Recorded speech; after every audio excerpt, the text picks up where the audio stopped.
Welcome to Life Inside Hell. This is me, Brother Wild Bill, coming to you from inside the most dangerous prison in the Western Hemisphere. I was a professional killer in the street from 2006 until 2010. I've been locked away for 13 years for the crime of quintuple, that's 5 homicides. I'm the prison's chaplain as well as an inmate, the Panamanian state-recognized chaplain here in the Republic of Panama's La Jolla Nueva facility. Okay, so I've been wondering why I've been completely ignored by the American government being an American citizen, and I thought it was all American prisoners, and it's not. It's just me. And I don't know why that's happening. I'm going to read a letter that I wrote to the U.S. Embassy, then tell you a few things about what's going on. This is my audio diary here, just so you'll know and understand the kind of shit that I'm facing from this bunch of mongoloid idiots.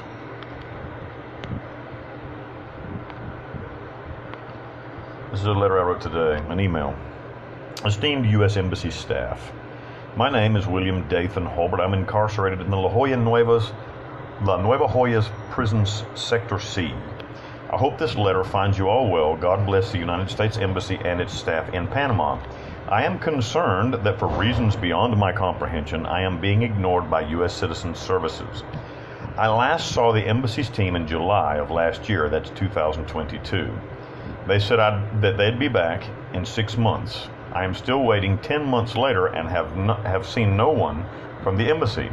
Even more alarming to me is that yesterday, on May 10th, 2022, the embassy visited my American blockmate here in Sector C, La Nueva Jolla prison.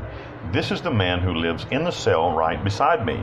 I was not attended by anyone, however. Upon further investigation today, I spoke with an American citizen and prisoner who is doing time in the Chiriqui facility. He said the embassy visited him about 3 weeks ago. I am at a loss for words and quite concerned.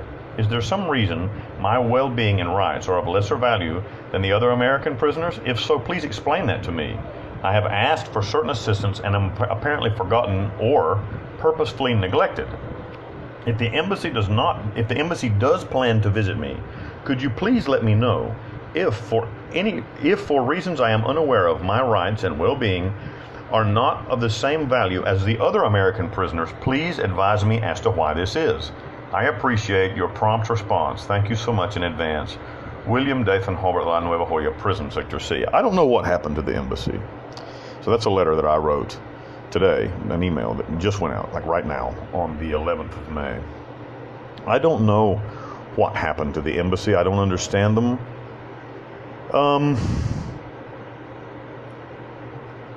Until COVID in 2020, the embassy was so helpful. They came, they attended, they fought for our rights. But I don't know what happened. In COVID, they said, well, we can't come because of COVID. And now that COVID's over, and been over for a long time here in Panama, they came to see me in last July. They were fairly nice. You know, I thought there was an American man and a Panamanian woman that worked at the embassy came. They were very nice. I explained my needs. I needed some things. I needed help getting a lawyer, a few other things. They said they would help me. They did absolutely nothing at all. Nothing at all.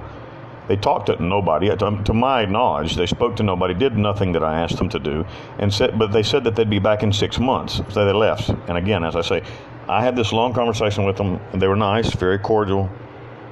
I explained I had health problems and needed some help, talking about a prison transfer back to the United States. They said they would help me do this and do that and do this and do that. They did that. To my knowledge, I saw no results of anything. I never saw anybody. They never sent anybody. No lawyer ever came. No, nothing. Then about 2 months ago, I wrote them back and said, hey, y'all coming or what? And they said, yeah, well, we'll let you know. And that was the last I ever heard. And then they visited everybody else, but they didn't visit me.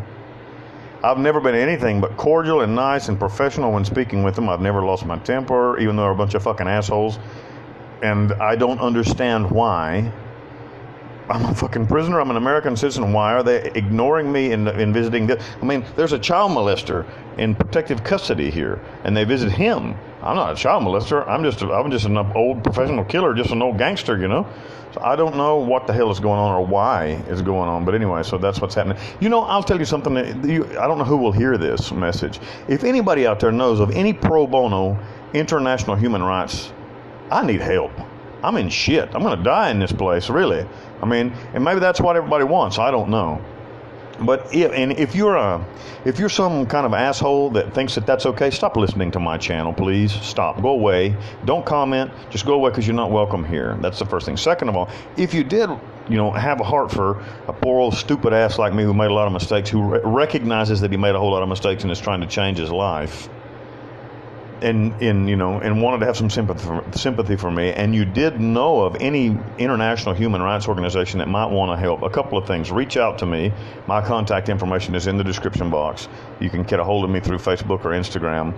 I'm also going to put an email on there starting today. Starting today, in the description box, there'll be an email there that you can get a hold of me. That's the easiest way, isn't it?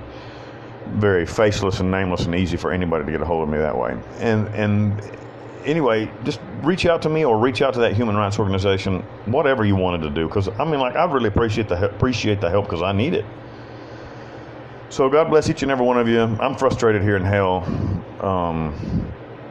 I think the plan is that I die here in Sector C. I think that's the Americans' plan. If you want the truth, I'm almost certain that it is the Americans who had me put in Sector C. I don't think it's so much the Panamanians. I think that the powers that be in America were like, this fucking guy's really becoming an embarrassment to us, because I was coming out in the news media a lot.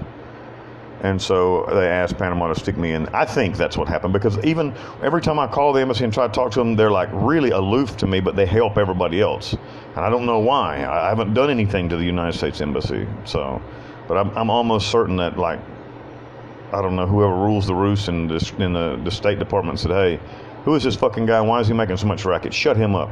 Kill his ass. And then that's why I'm here. I think. I don't know. I might be wrong. But looking at the situation objectively, that seems to be, without paranoia, just looking at it objectively. If this was happening to someone else, I would say, well, it's obviously that they're engineering your death. And so I think that that's what's occurring. So I need help from somebody quick. And I believe it'll happen, I believe that. I believe in God. Now, I'm reaching out. I'm reaching out to you guys, and I'm going to begin reaching out more often and see if I can't drum somebody. There's got to be some pro bono fucker out there, or some class. This is what I'd really like. Some class of legal students, out there somewhere. Anyway, God bless each and every one of you. Somebody's going to help me. I believe that's going to happen. My help is going to come from the universe, because I help every damn body I see. And so anyway, love you guys. Thank you guys for listening. There's a Wikipedia link there if you want to know more about me. And there's a book I wrote there called Long Live the King Wild Bill. Pick up a copy of that on Amazon in paperback, or if it's available in paperback or ebook on Amazon. And the link's there in the description box. Jesus Christ loves you, and I love you too. I'm Wild Bill.